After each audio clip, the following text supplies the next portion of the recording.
The dust hung in the air like a shroud over Redemption's edge, that remote cluster of buildings clinging to the eastern slope of the Rockies.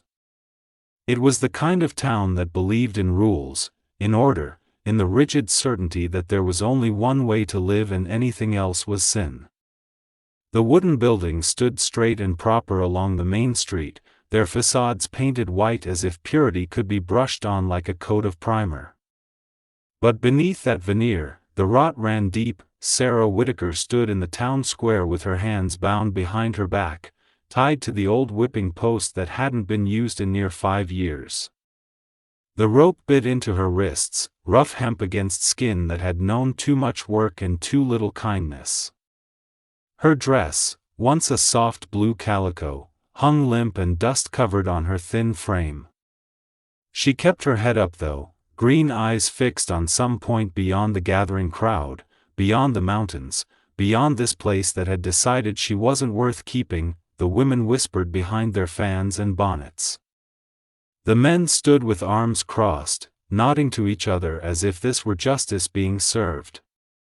Preacher Hutchins stood on the church steps, his black suit immaculate, his Bible clutched in one hand like a weapon. His voice carried across the square, deep and resonant, the kind of voice that could make damnation sound like mercy.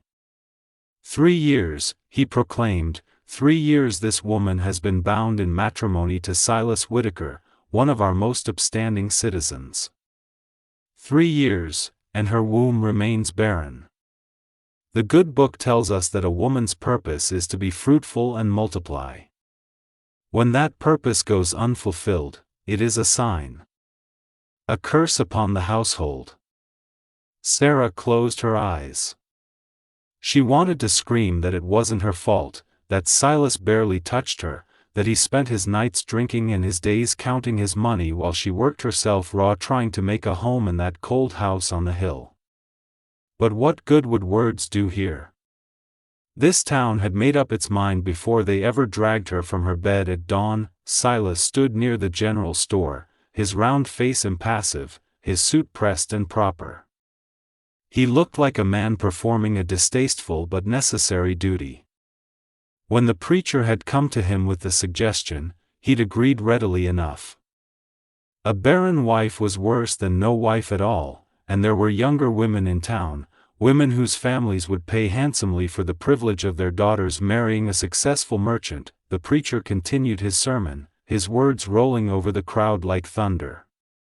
Therefore, by the authority vested in me by this congregation and by the laws of decency, I declare this marriage void.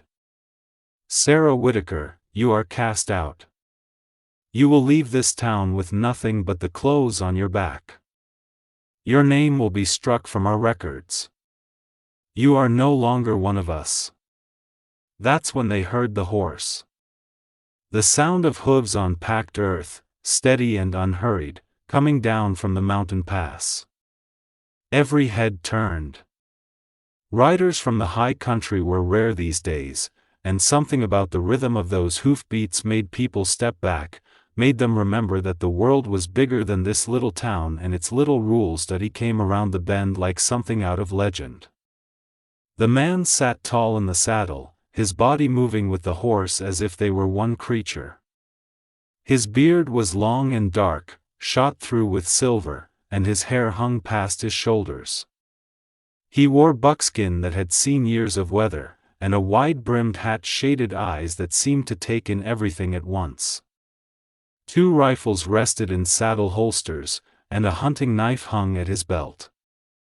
Behind him, a pack mule carried what looked like months' worth of furs and supplies, the mountain man they called him, though few knew his real name. He came down twice a year to trade, spoke little, and disappeared back into the high places where few men dared to follow. Some said he'd been a soldier once, before some tragedy drove him to solitude. Others said he'd killed a man in a duel back east and fled to the frontier. The truth was, nobody knew, and he wasn't the type to volunteer information. He rode into the square and stopped, his horse snorting and stamping. For a long moment, he just looked at the scene before him, the woman tied to the post, the crowd gathered like vultures, the preacher on his steps holding court. His jaw tightened, a muscle working beneath the beard. "What's this?" His voice was rough from disuse, but it carried authority, the kind that came from living alone and making every decision count. Preacher Hutchins drew himself up. "This is a matter of the church and community, stranger. It doesn't concern you." The mountain man swung down from his saddle with easy grace. He was tall, over 6 feet, with broad shoulders and hands that looked like they could break a man in half. But there was something careful in the way he moved, something that spoke of control rather than violence. "I'm making it my concern," he said, walking toward the post where Sarah stood. "What's her crime?" "She is barren," the preacher said, his voice dripping with righteousness. "She has failed in her wifely duties. She is cursed, and we will not have the cursed among us." The mountain man stopped a few feet from Sarah. She met his eyes for the first time, and something passed between them, something neither of them could have named. He saw strength there, and pain, and a fierce determination not to break. She saw something unexpected, compassion. "That's what you call justice," he said, not looking away from Sarah. "Tying up a woman and throwing her out for something that might not even be her doing?" Silas stepped forward, puffing out his chest. "She's my wife, and I have every right to." "You gave up that right when you tied her to a post," the mountain man said, his voice cold as snowmelt. He turned to face the crowd, and people actually stepped back. There was something primal about him, something that reminded them they were just civilized enough to forget what real danger looked like. That he pulled out his hunting knife, and several men reached for weapons they weren't wearing. But he just walked behind the post and cut the ropes binding Sarah's wrists. She gasped as her arms came free, rubbing the raw skin where the hemp had burned. "What are you doing?" the preacher demanded. "You have no authority here." The mountain man turned, and his hand rested on the butt of one of his revolvers. He didn't draw it, didn't threaten, but the implication was clear. "I have all the authority I need. This woman's coming with me." Sarah stared at him, her mind reeling.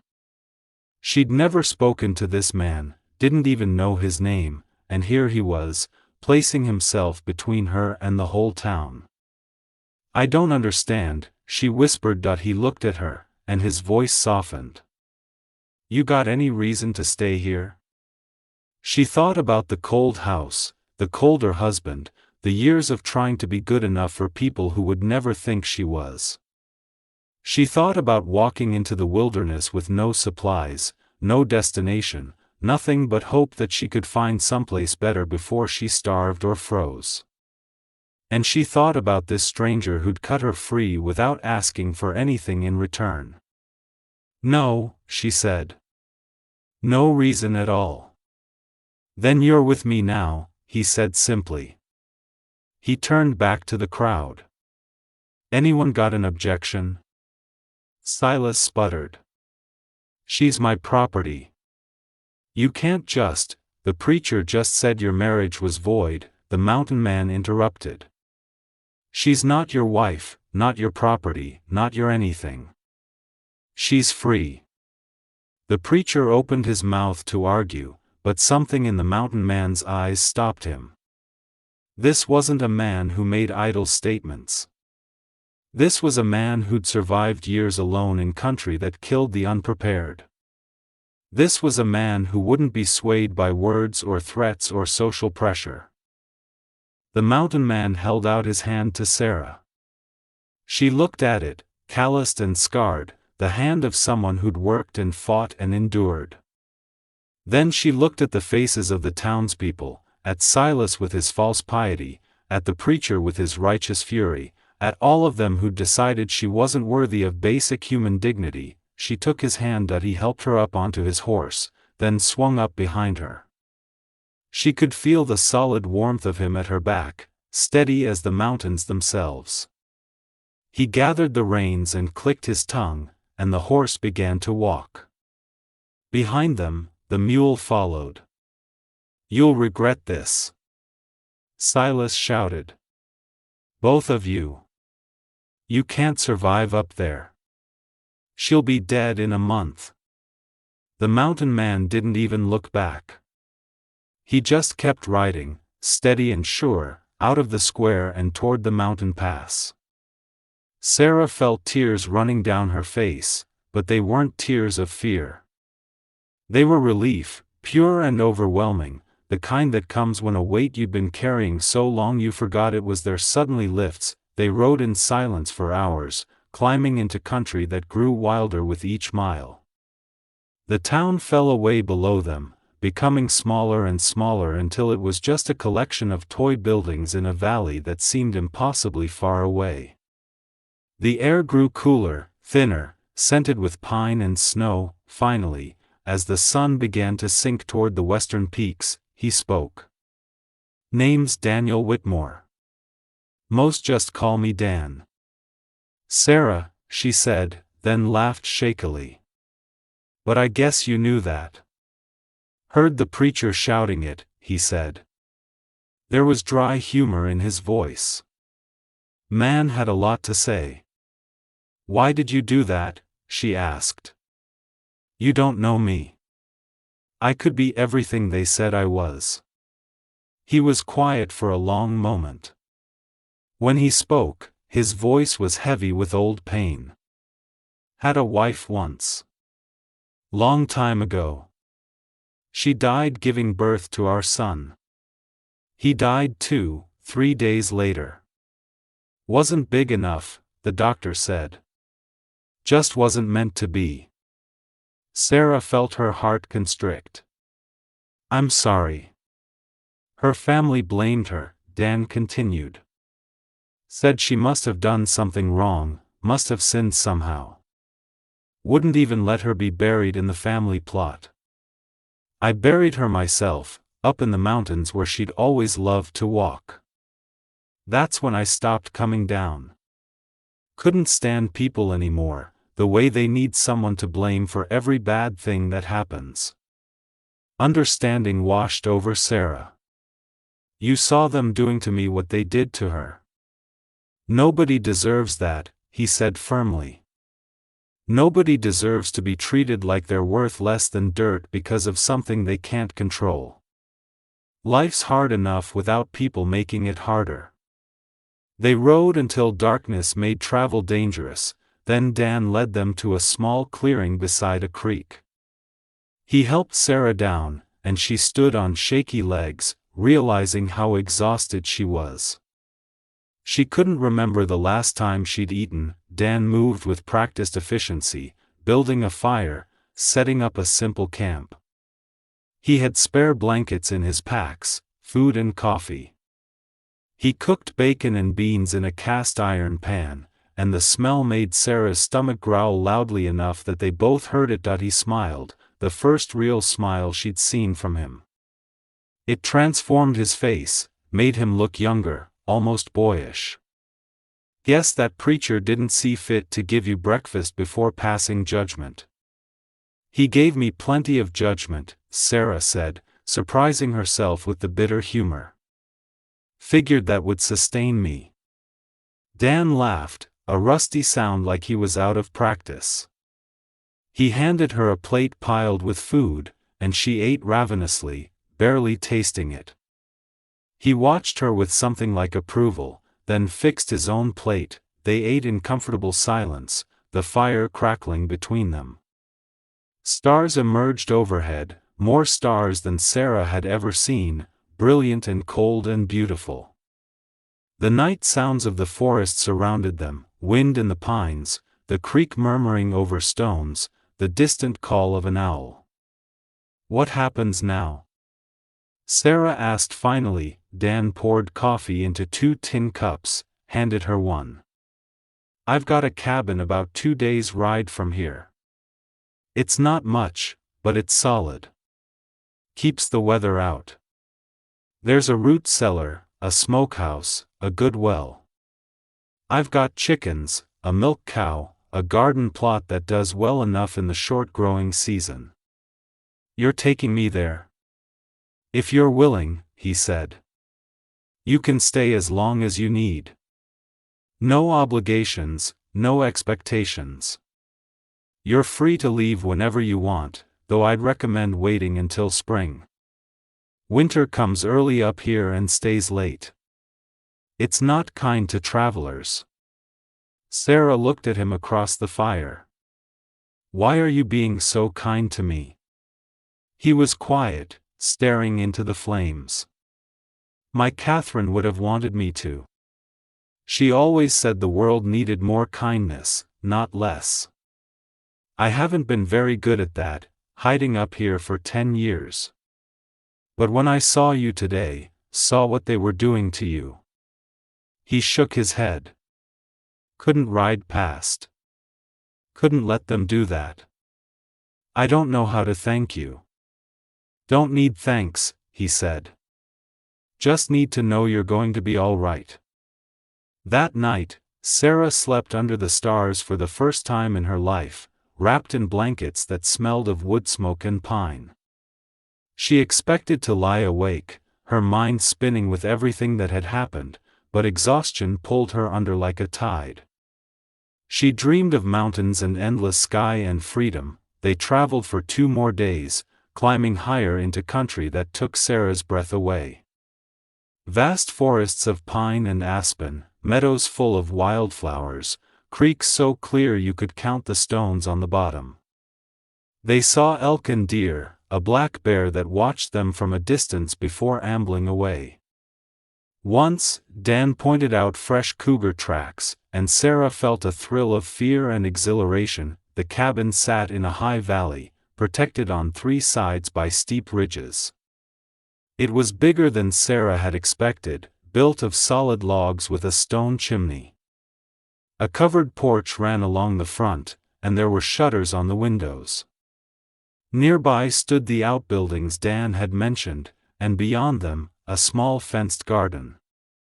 It's beautiful, Sarah said softly. Dan looked pleased. Built it myself, after Catherine died. Took me 2 years. Gave me something to do besides grieve. He showed her inside. It was one large room with a sleeping loft, simply furnished but meticulously maintained. Everything had its place, everything served a purpose. There was a cast iron stove for cooking, a fireplace for heat, shelves lined with books and supplies. A rocking chair sat near the window, and Sarah could imagine sitting there, watching the seasons change. You can have the loft, Dan said. I sleep down here anyway. There's spare clothes in the chest, things that belonged to Catherine. You're welcome to them. Over the following weeks, Sarah learned what it meant to truly live. Dan taught her how to split wood, how to fish in the cold mountain streams, how to recognize edible plants and track game. She learned to shoot, to tan hides, to preserve food for the long winter ahead. Her hands grew calloused but strong. Her body, thin from years of near starvation in Silas's house, began to fill out. Dan was patient, never condescending, always respectful. He gave her space when she needed it and companionship when she didn't want to be alone. They talked in the evenings, sitting by the fire, sharing stories of their lives. She told him about growing up as an orphan, about being married off to Silas at 16 because no one else would have her. He told her about his years as a cavalry scout, about meeting Catherine at a dance in Denver, about the brief, shining happiness they'd shared. Do you ever get lonely? Sarah asked one evening. Dan considered the question. Used to. The first few years were hard. But I learned to find peace in the solitude. The mountains don't judge. They don't care if you're rich or poor, righteous or sinful. They just are. There's freedom in that. I think I'm beginning to understand, Sarah said. As summer turned to fall, the valley transformed. The aspen groves blazed gold against the dark green pines. The air grew crisp, and frost touched the meadows each morning. Dan and Sarah worked together to prepare for winter, cutting firewood, preserving meat, storing vegetables in the root cellar. Sarah found herself humming as she worked, something she hadn't done in years. She'd catch Dan watching her sometimes, a soft expression on his weathered face, and she'd feel a warmth that had nothing to do with the fire. One October evening, as they sat on the porch watching the stars emerge, Sarah spoke the thought that had been growing in her heart. I'm happy here. Dan turned to her, his eyes reflecting the lamplight from inside. I'm glad. I've never felt this free, she continued. Never felt like I could just be myself without having to apologize for existing. I know I should probably be planning to leave in the spring, to find my own way, but, stay, Dan said quietly. If you want to.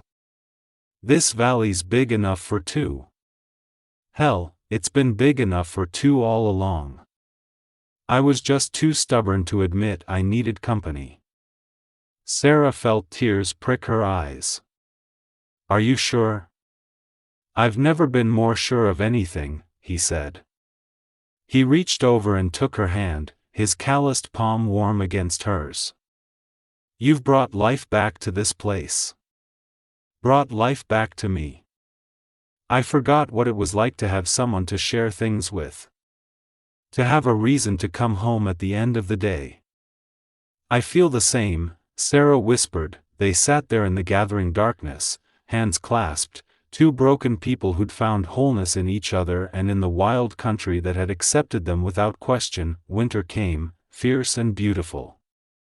Snow piled high around the cabin, and for weeks at a time they were isolated from the outside world. But they had everything they needed: food, warmth, and each other. They read books by lamplight, told stories, played cards. Dan taught Sarah to play the harmonica, and though she was terrible at it, he never complained. On Christmas Eve, with a blizzard howling outside, Dan pulled out a small box from beneath his bunk. I made this for you, he said, almost shyly. Inside was a ring, carved from elk antler and polished until it glowed. Simple, beautiful, perfect. It's not a legal marriage, Dan said. No preacher, no papers. But if you'll have me, I'd like to make a promise to you, here in front of these mountains and whatever God might be listening. To respect you, to partner with you, to share this life with you as an equal. For as long as we both shall live. Sarah slipped the ring on her finger. It fit perfectly. I promise the same, she said. You saved my life, Dan. And then you gave me a reason to live it. He kissed her then, gentle and reverent, and outside the storm raged while inside they built a fire that would last. Spring came eventually, as it always does. The snow melted, the creeks ran high and wild, and green things pushed up through the earth with stubborn determination. Dan and Sarah emerged from their winter cocoon, blinking in the bright sunshine, ready to face a new season. One day in late April, a rider came up the valley. Sarah's heart seized with fear. Had someone from the town tracked them down? But Dan recognized the man. It was a trapper he'd dealt with for years, a French-Canadian named Louis who ran a trading post 3 days' ride to the north. Thought you should know, Louis said, accepting coffee and a seat by the fire. That town down in the valley, Redemption's Edge. There was a fire. Burned down half the buildings, including the church. Some are saying it was divine judgment, others saying it was just bad luck with a lantern. Sarah felt something inside her let go, some final fear she'd been holding. The town had no power over her anymore, if it ever really had. The merchant, Whitaker, lost everything, Lewis continued. His store, his house on the hill. Word is he's bitter, blaming everyone but himself. The preacher left town. Nobody knows where he went. What about the people? Dan asked. Most stayed to rebuild. A few left, looking for easier lives elsewhere, Lewis shrugged. The world keeps turning, eh? After Lewis left, Sarah stood on the porch, looking out at the valley blooming with wildflowers. Dan came up behind her, wrapped his arms around her waist. Any regrets? He asked. Not a single one, she said, leaning back against him. They tried to destroy me for being barren, but look at all this. She gestured at the valley, the garden plot they'd prepared, the life they'd built. We've grown something here that's worth more than any of them will ever understand. We have, Dan agreed. And we'll keep growing it. Together. That summer, they expanded the cabin, adding a second room. They didn't need it yet, but the possibility was there, and that was enough. They learned that sometimes the family you choose is stronger than the family you're born into, and that home isn't a place, it's a person, a promise, a decision you make every day to show up and try. Years later, travelers would occasionally ask about the couple living in the high valley. They'd hear stories of the woman who'd been cast out and the mountain man who'd saved her. Some versions made Dan out to be a hero, others a villain who'd stolen another man's wife. The truth, as always, was simpler and more complicated than any story could capture. They lived quietly, these two, working hard, laughing often, weathering the storms that came their way. They grew old together in that valley, their hands calloused and their hearts full, knowing that sometimes salvation comes from the most unexpected places. Sometimes it comes from a stranger on a horse who looks at you and sees not what you lack, but everything you are, and sometimes, just sometimes, the world gives you a second chance to build a life worth living. Sarah and Dan took that chance with both hands and never let go.